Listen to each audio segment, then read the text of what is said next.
دوستو، امید کرتی ہوں کہ آپ سب خیریت سے ہوں گے۔ قبر کے ہر روز انسان کو 5 جملے۔ حضور پاک صلی اللہ علیہ وسلم نے فرمایا، قبر ہر روز انسان کو 5 جملوں کے ساتھ پکارتی ہے۔ میں تنہائی کا گھر ہوں لہٰذا اپنے دوست لے کر میری طرف آؤ۔ میں تاریکی کا گھر ہوں لہٰذا میری طرف چراغاں لے کر آؤ۔ میں مٹی کا گھر ہوں لہٰذا اپنے ساتھ بچھونا لے کر میری طرف آؤ۔ میں فقیری اور نادن کا گھر ہوں لہٰذا اپنے ساتھ سرمایہ اور گنج لے کر میری طرف آؤ۔ میں سانپ کیڑے مکوڑوں کا گھر ہوں لہٰذا سانپ کے زہر کا توڑ لے کر میری طرف آؤ۔ بہرحال ہمراز اور مونس سے مراد تلاوت قرآن میں کریمہ ہے۔ قبر کا چراغ نماز شب ہے، بچھو نیک اعمال ہیں۔ قبر کا گنج اور سرمایہ کلمہ توحید یعنی لا الہ الا اللہ کہنا ہے، اور سانپ کے زہر کا توڑ صدقہ ہے۔ حضرت ابو سرور کائنات صلی اللہ علیہ وسلم نے فرمایا، لوگ لذت کو ختم کرنے والی موت کو یاد کیا کرو۔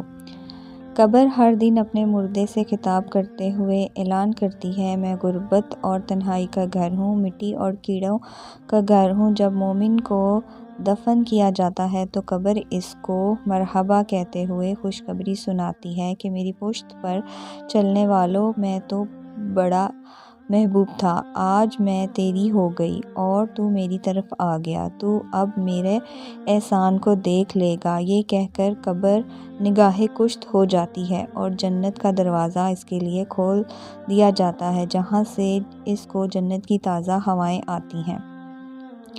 حضرت ابو ہریرہ رضی اللہ عنہ بیان کرتے ہیں کہ رسول پاک صلی اللہ علیہ وسلم ایک جنازے میں شریک ہوئے۔ آپ صلی اللہ علیہ وسلم کے ہمراہ حضرت ابو ہریرہ رضی اللہ عنہ بیان کرتے ہیں کہ رسول پاک صلی اللہ علیہ وسلم ایک جنازے میں شریک ہوئے، میں بھی آپ صلی اللہ علیہ وسلم کے ہمراہ تھا۔ آپ صلی اللہ علیہ وسلم ایک قبر کے پاس بیٹھ گئے اور فرمایا، یہ قبر ہر دن بلند آواز کہتی ہے، اے آدم کی اولاد، تو کیوں مجھے بھول گیا؟ کیا تجھے یہ معلوم نہیں کہ میں تنہائی کا گھر، غربت کا گھر، وحشت کا گھر، کیڑے مکوڑوں کا گھر ہوں؟ میں بہت تنگ گھر ہوں، مگر اللہ جس کے لیے کشادگی کا حکم فرمائے گا میں اس کے لیے کشادہ ہو جاؤں گی۔ اس کے بعد آپ صلی اللہ علیہ وسلم نے فرمایا، اے قبر، تو یا جنت کا چمن ہے یا پھر آگ کا ایک تندور۔ حضرت ابو حجاجہ رضی اللہ عنہ سے روایت ہے کہ رحمت عالم صلی اللہ علیہ وسلم نے فرمایا، مردہ جب قبر میں رکھا جاتا ہے تو قبر اس کو کہتی ہے، اے ابن آدم، تو ہلاک ہو، تجھے کس چیز نے مجھ سے دھوکے میں رکھا؟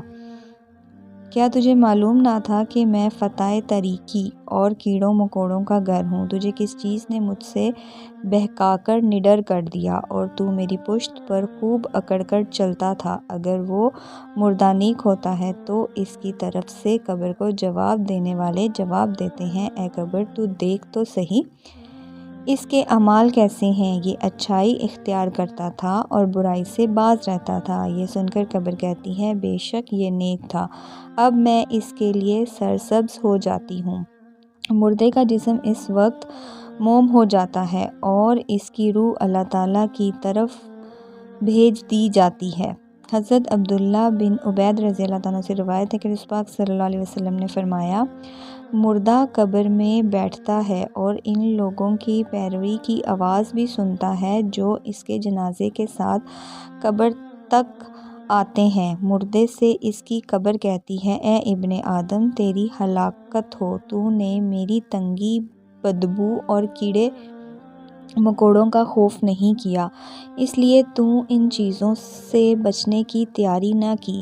بدعمال مردے سے قبر کہتی ہے، تجھے میری تاریکی، میری وحشت، میری تنہائی اور تنگی اور میرا غم یاد نہ رہا۔ اس کے بعد قبر اس کو جگڑ دیتی ہے، جس کے بعد اس کی پسلیوں کی ہڈیاں ایک دوسرے میں پیوست ہو جاتی ہیں، جبکہ نیک بندے کے لیے قبر کشادہ کر دی جاتی ہے اور اس کے دائیں طرف ایک کھڑکی کھول دی جاتی ہے جہاں سے اس کو جنت کی ہوائیں آتی ہیں۔ حضرت سیدنا ابو سعد خدری رضی اللہ تعالیٰ سے روایت ہے کہ رحمت دو عالم صلی اللہ علیہ وسلم کا فرمان ہے، جب جنازہ تیار ہو جاتا ہے اور لوگ اسے اپنے کندھے پر اٹھاتے ہیں، اگر وہ اچھا ہو تو کہتا ہے مجھے جلدی لے چلو، اگر وہ برا ہو تو اپنے رشتہ داروں کو کہتا ہے ہائے مجھے تم کہاں لے کر جا رہے ہو۔ انسان کے علاوہ ہر ایک چیز اس کی آواز سنتی ہے، اگر انسان اسے سن لے تو بے ہوش ہو جائے۔